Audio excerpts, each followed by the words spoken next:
Good to be with you. I'm Tony DeCopel. The breaking news right now.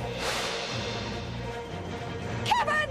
The sudden death of actress Catherine O'Hara, her iconic roles in Home Alone and Beetlejuice. The unforgettable Moira in Schitt's Creek. Let's just be in character, shall we? Her co-stars and colleagues paying tribute tonight. What they're saying about a life they'll never forget. Also breaking tonight, the rare snow and cold warnings from Florida to South Carolina. A possible blizzard at the beach. And more bone-chilling temperatures still freezing millions. Rob Marciano with a full forecast.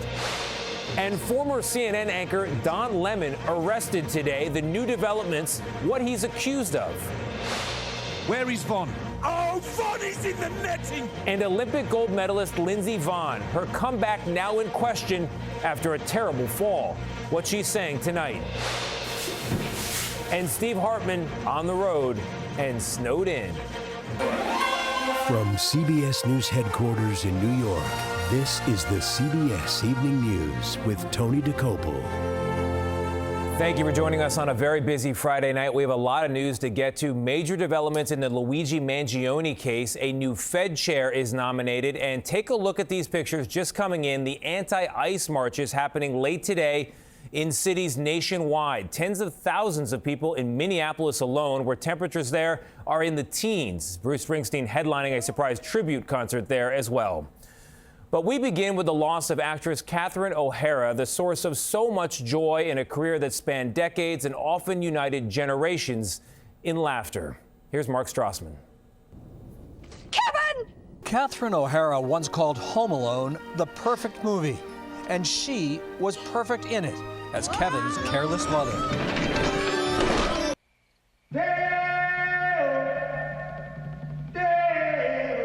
O'Hara was also comic gold in Beetlejuice,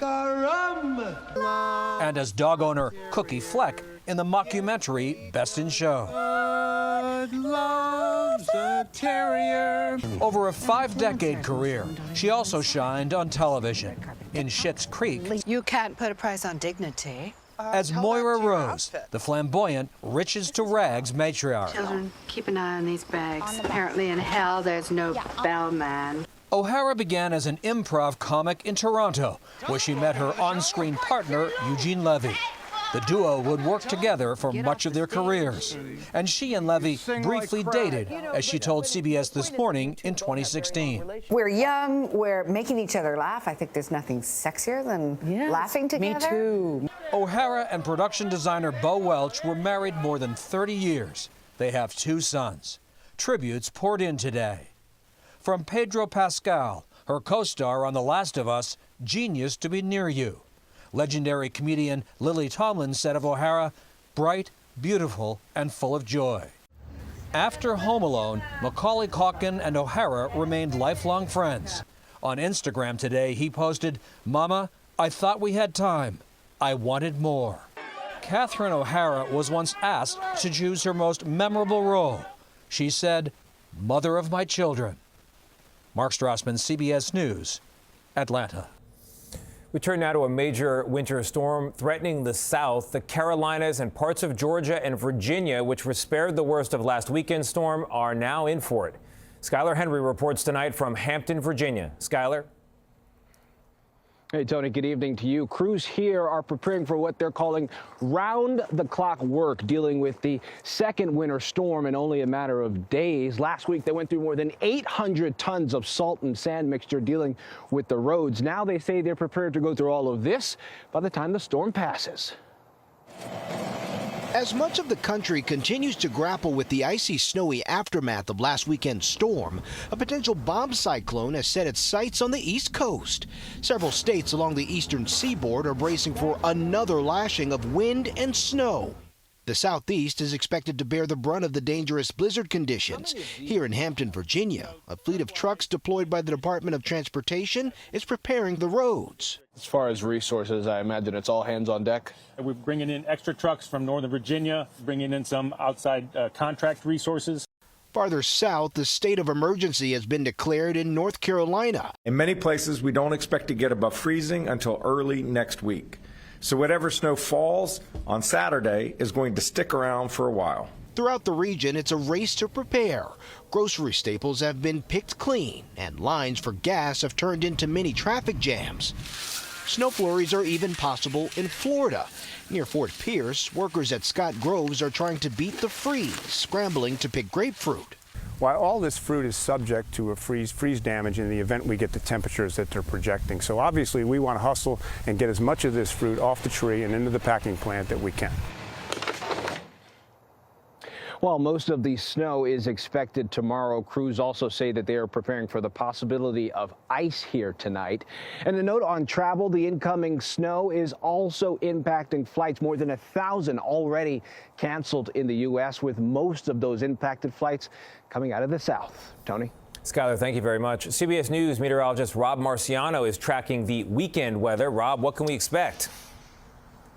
Well, Tony, this forecast is getting old. Warm in the west, cold in the east, and another winter storm coming. And to boot that, we've got snow happening in Chicago with lake effect snow there, winter storm warning. So they're getting unrelated snow. But the big story, of course, is the winter storm warnings now that are over parts of the Carolinas, and the cold warnings that really take up the entire eastern third of the country. But 4 to 8 inches coming with this coastal low that's developing right now. The flakes are already flying in Knoxville, and they'll fill in across Charlotte, and Charleston will see some, Raleigh as well. This is going to explode as far as how much this strength is. It rapidly intensifies. We'll see blizzard conditions in some spots, and the eastern part of Massachusetts will get it as well, maybe 2 to 6 inches on the Cape there. 4 to 8 inches in parts of the Carolinas and southern Virginia, over 10 in spots. That's significant, but what's even more significant is the winds. We will see blizzard conditions, we will see beach erosion, and we will see temperatures plummet as far south as Florida over the weekend into the mid-30s in Miami on Monday and Sunday. Tony? Rob, thank you very much. We turn now to breaking news on the arrest of Don Lemon. The former CNN anchor turned independent journalist is out of jail, released just a short time ago. He's accused of participating in an anti-ICE protest that disrupted a church service in St. Paul. That was 2 Sundays ago. U.S. Attorney General Pam Bondi announced the arrest herself, saying Lemon was involved in a, quote, coordinated attack. Lemon says he was just doing his job. Here's Chief Correspondent Matt Gutman in Los Angeles. Tonight, Don Lemon defiantly addressing reporters after being indicted on that federal civil rights charge. I have spent my entire career covering the news. I will not stop now. I'm just going to walk in. Don Lemon says this act of conventional journalism has landed him in federal court. Tonight, he's facing charges of disrupting a Minnesota church service nearly 2 weeks ago. I'm not going to get in the middle of it because I'm not here as an activist. I'm here as a journalist. Lemon followed demonstrators inside a church whose pastor was also an immigration official. Lemon was arrested last night in Los Angeles, where he was covering the Grammys.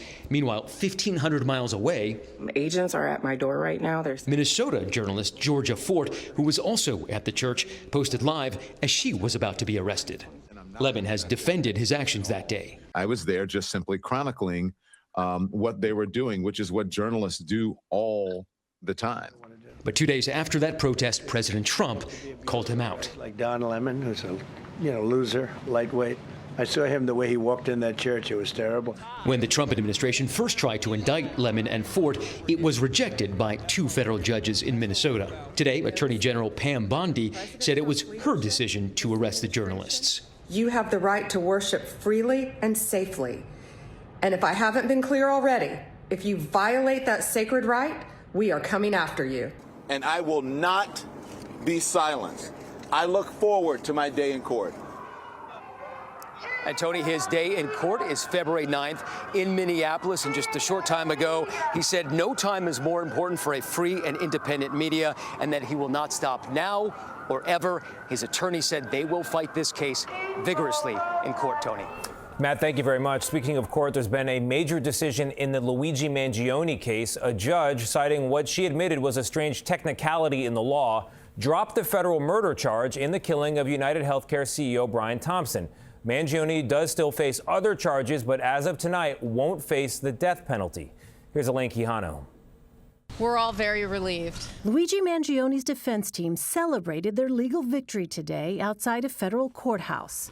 We're prepared and have been prepared to fight this case, and we look forward to fighting this case. For months, his attorneys tried to block prosecutors from seeking the death penalty, arguing that the charge accusing him of committing murder with a firearm during a violent crime was legally flawed and should be dismissed.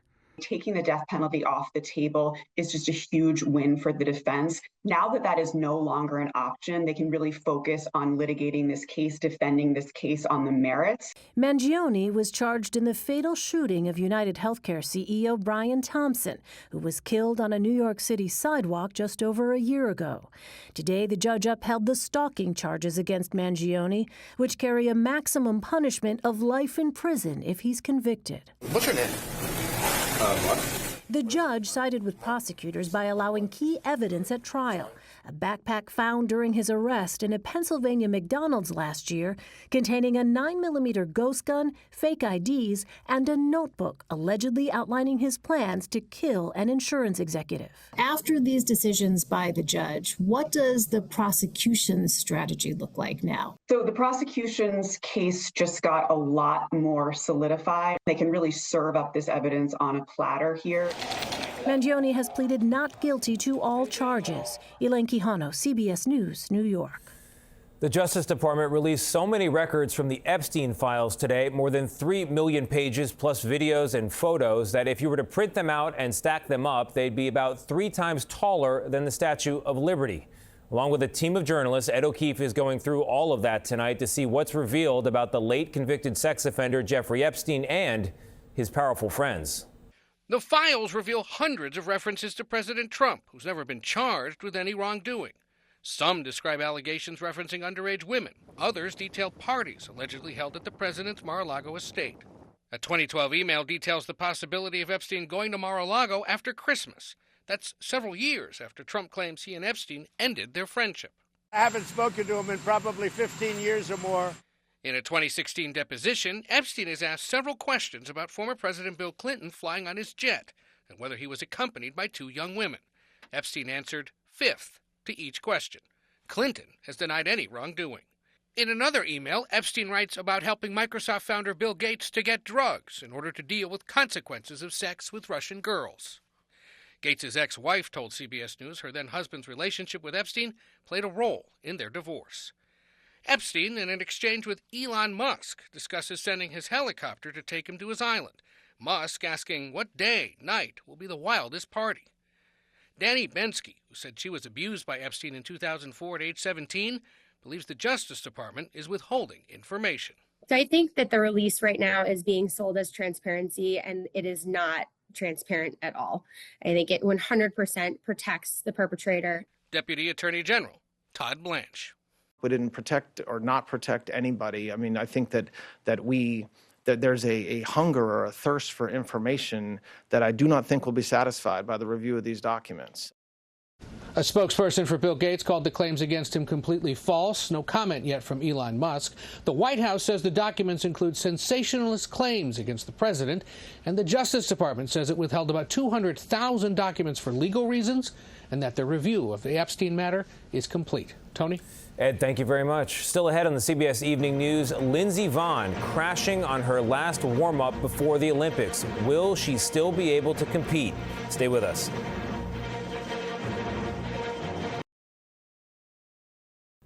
One of the biggest comebacks in sports is in question tonight. Lindsey Vonn wiped out on the slopes in Switzerland today, injuring her left knee just a week before the Winter Olympics. Seth Doan is covering the Winter Games for us and has this update.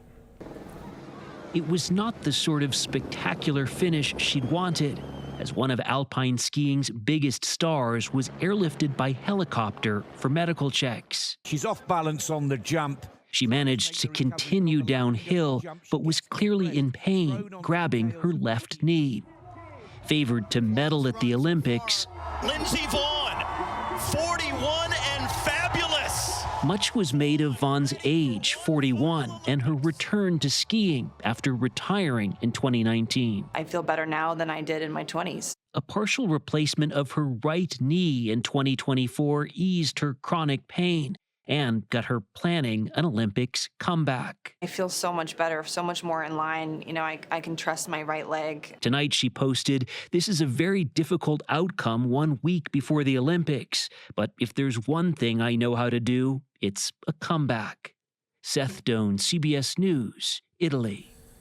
Ahead in the CBS Evening News, what a rookie police officer did to save not one but 2 lives just weeks apart.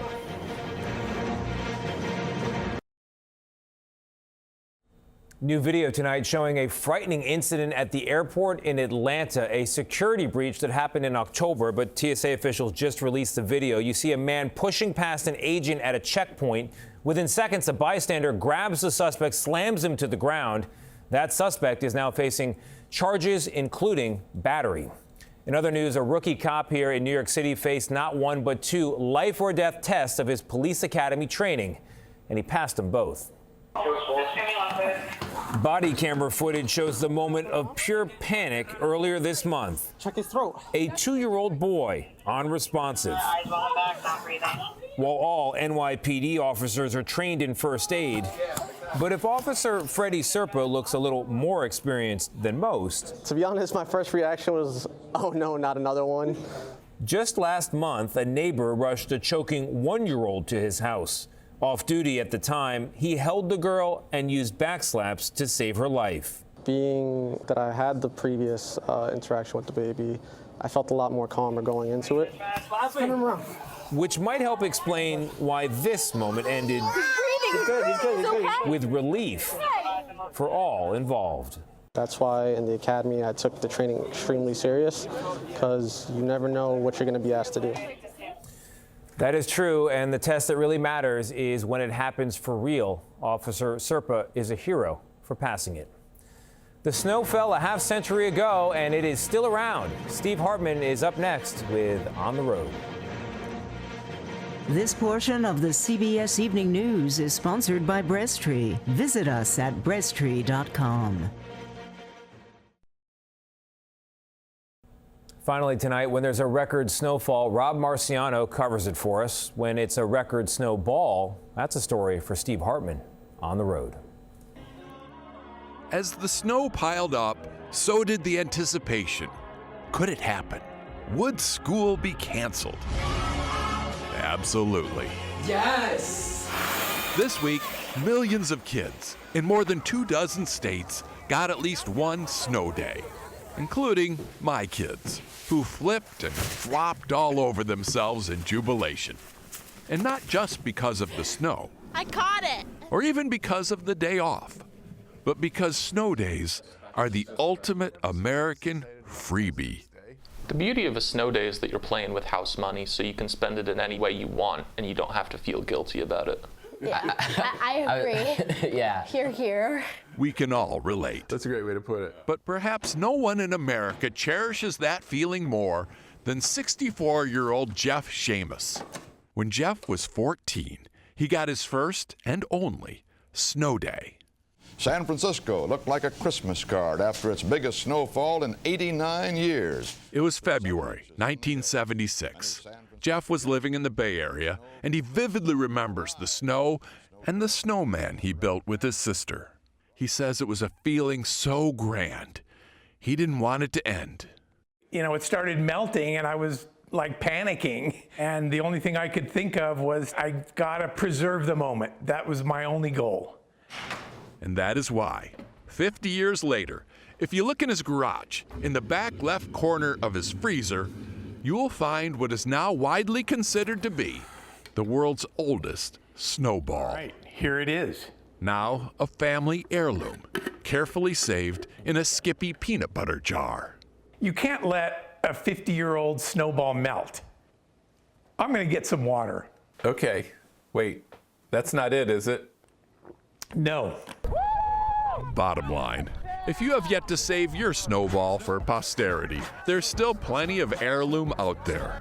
But don't wait too long. It's a snow day. Because the doldrums of spring It's a snow day. are now just 50 days away. And you don't have to do your homework. Steve Hartman, CBS News, at home.